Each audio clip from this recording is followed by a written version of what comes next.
Alors aujourd'hui, on va parler de comment prier longtemps en intelligence. Et oui, en tant que pentecôtisant, on a l'habitude parfois de prier en langue, prier en intelligence 1 minute et 59 minutes en langue. Et en fait, j'étais avec une jeune femme de la team qui m'a dit, mais vraiment...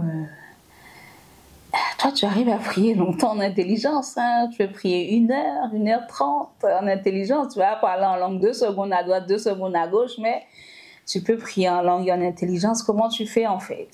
Et donc, j'ai décidé de partager avec toi comment je fais pour prier en intelligence longtemps, parce qu'au sein de Femme Esprit, on a des programmes de prière. Et toutes les filles, en fait, n'ont pas le don de parler en langue pour le moment.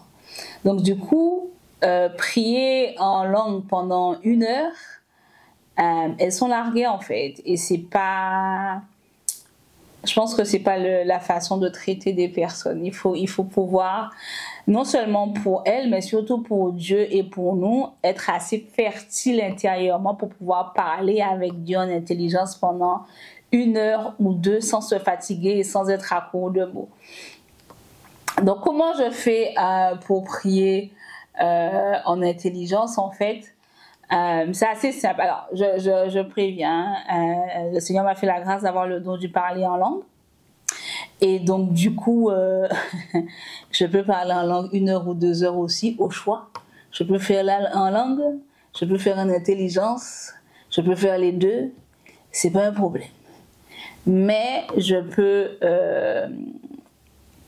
j'ai remarqué avec le temps que beaucoup de personnes, en fait, naturellement, quand elles ont le don de parler en langue, prient 1 ou 2 minutes en intelligence et tout le reste en langue, quoi. Et moi, je sais que quand je parle en langue, je peux faire la vaisselle, je peux faire le ménage, je peux faire plein de choses. Ma tête peut aller en train de préparer mes vacances, revenir.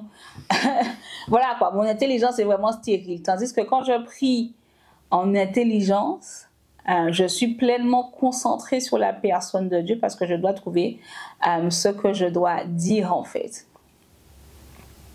Donc, la première chose que moi je fais quand je prie, c'est que je me base sur le Notre Père pour prier. Donc, je commence toujours par l'adoration. Et par rapport à l'adoration, ce qui est intéressant de connaître, c'est les noms de Dieu. Si tu ne connais pas les noms de Dieu, si tu ne connais pas les attributs de Dieu, si tu connais seulement Jéhovah Jireh, tu vas être vite fait limité.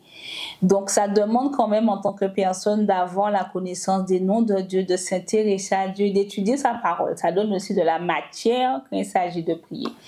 Et quand il s'agit de l'adoration, en fait, je peux parler de Dieu qui est ma paix, tu es ma paix. Quand je veux parler de tu es ma paix, je ne vais pas dire au Seigneur, tu es ma paix, alléluia, tu es ma paix, tu es Jéhovah Jireh, alléluia, tu es Jéhovah Jireh, tu es ma joie, tu es mon Dieu, alléluia. Non, quand je commence par dire Dieu, tu es ma paix, je ne m'arrête pas là en fait. Je trouve dans mon expérience personnelle avec Dieu un moment qui était difficile, un moment qui n'était pas évident, mais où je me levais et je sentais littéralement la paix de Dieu, où j'ai eu des situations qui pouvaient paraître stressantes dans ma vie, mais malgré le fait que c'était stressant, je sentais que Dieu était au contrôle et par conséquent, j'étais en paix.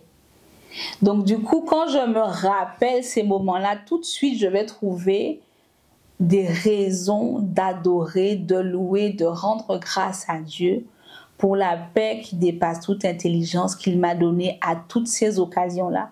Et ne serait-ce que le fait de se rappeler, de le dire à Dieu et de se remémorer ce moment-là, tu peux passer 5 minutes rien qu'avec Dieu, tu es ma paix. Quand tu rajoutes Dieu, tu es ma joie. Dieu, tu es ma foi. Pas ma foi. Tu es ma joie. Tu es mon encre sûre dans la tempête. Tu es mon berger. Et tu fais le rapport entre le psaume et ta propre vie. Comment Dieu est un berger dans ta vie. Tu parles de Jéhovah Jireh. Comment Dieu a prouvé. Tu te rappelles de toutes les fois où c'était la galère et que Dieu a touché le cœur de quelqu'un. Que Dieu t'a donné un travail parce que c'est lui ta source. Automatiquement, tu es dans l'adoration, dans l'action de grâce. Et tu peux passer 1 demi-heure, 3/4 d'heure dedans, sans aller nulle part d'autre. Tu n'as rien encore demandé.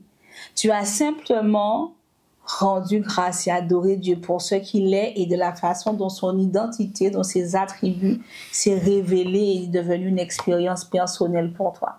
Ensuite, après, notre Père qui est aux cieux, que ton nom soit sanctifié, que ton règne vienne sur la terre comme au ciel. Là, maintenant, je prie pour les projets de Dieu, le royaume de Dieu, l'église de Dieu et les chrétiens. Et crois-moi, si tu veux commencer à prier pour les chrétiens, tu n'as qu'à regarder autour de toi. Toutes les femmes que tu connais qui auraient dû déjà enfanter et qui n'ont pas enfanté, ton pasteur, tes responsables spirituels, les organisations chrétiennes qui sont une bénédiction pour toi, les chrétiens que Dieu a placés dans ta vie et qui sont une bénédiction pour toi. Un projet que Dieu peut t'avoir mis à cœur pour l'avancement de son royaume. L'Église, corps de Christ, le réveil dans la francophonie. Il y a tellement de sujets pour que tu t'intéresses et que tu pries pour que le règne de Dieu vienne, pour que sa volonté se fasse sur la terre comme au ciel. Parce que la volonté de Dieu, c'est que ses enfants soient visités, mais qu'aussi les hommes soient sauvés. Donc, toutes les personnes que tu connais qui ne sont pas sauvées, tu peux prier pour que Dieu leur fasse la grâce d'être convaincus de péché, de justice, de jugement. Là encore, je suis sûre, tu peux faire une demi-heure facile. Tu n'as pas fait oura, tu n'as pas parlé en langue une seule minute. Et en troisième point, notre Père qui est aux cieux, que ton nom soit sanctifié, que ton règne vienne, que ta volonté soit faite sur la terre comme au ciel. Ensuite, c'est quoi? Donne-nous aujourd'hui notre pain de ce jour. Là, maintenant, c'était sujet personnel. Et là, je peux te faire confiance, c'est pas une minute. C'est pas une minute que tu vas faire. Donc, si on continue à faire les 25 minutes en adoration, 25 minutes à prier pour les choses que tu observes autour de toi qui ont besoin que Dieu intervienne, et ensuite à toi, on va dire 25 minutes, ben, tu auras passé facilement 1h20 dans la présence de Dieu. Tu vas pas parler une seule fois en langue en fait. Donc, tu as suivi le Notre Père et tu as surtout fait appel à ton expérience de vie avec le Seigneur. Tu as regardé à ce que Dieu veut faire dans la francophonie et tu as regardé aux besoins de ceux qui se trouvent autour de toi. Et tu as passé 1h20 dans la prière. Donc, c'est tout à fait possible de prier en intelligence pendant 1 heure, pendant 2 heures. Mais pour ce faire, il faut prendre le temps de connaître Dieu, de connaître ses attributs, de connaître comment il fonctionne, de comprendre comment il agit dans ta vie, comment il a répondu à tes prières, même quand c'est pas comme tu souhaitais qu'il réponde. Et vraiment, en fait, prendre tout ça comme une offrande d'action de grâce et une offrande d'adoration et rendre au Seigneur le remercier pour ce qu'il a fait. Ne pas être qu'une ingrate qui dit merci pour tout, amen, amen. Non, non, il a fait beaucoup de choses. Tu ne peux pas dire merci pour tout et tu as fini. Ok, sois précise. Rappelle-toi certains faits.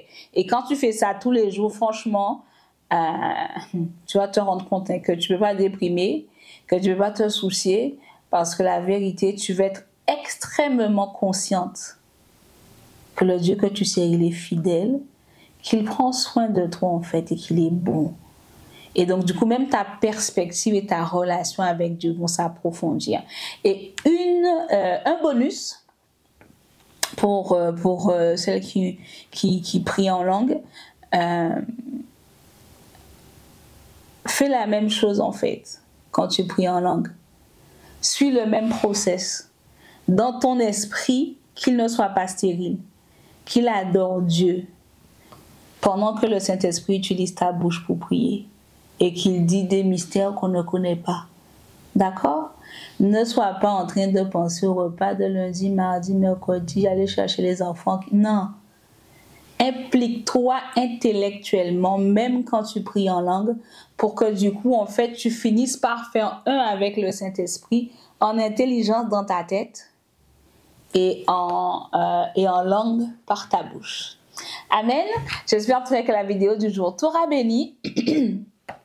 Nos événements, oui, nous avons nos ateliers. Nous avons nos ateliers qui reprennent le premier samedi 23 mai. non, samedi 23 mars, pardon, samedi 23 mars, découvrir son appel avec moi. Si tu as des questions sur l'appel, si tu veux clarifier les choses, si tu as conscience que le choix de ton conjoint et ton appel sont extrêmement liés, c'est l'atelier que tu ne peux pas manquer.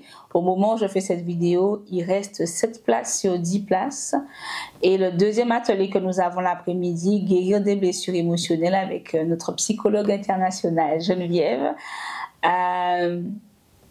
Il reste 5 places au moment où je te parle, 5 ou 4 places sur 10. Donc ne tarde pas, prends ta place. Cet atelier en particulier ne se fera jamais en virtuel parce que le Saint-Esprit ramène en mémoire des choses qui sont parfois douloureuses et on ne peut pas accompagner les femmes correctement quand c'est à distance. Donc c'est pas la peine de nous demander de le faire à distance.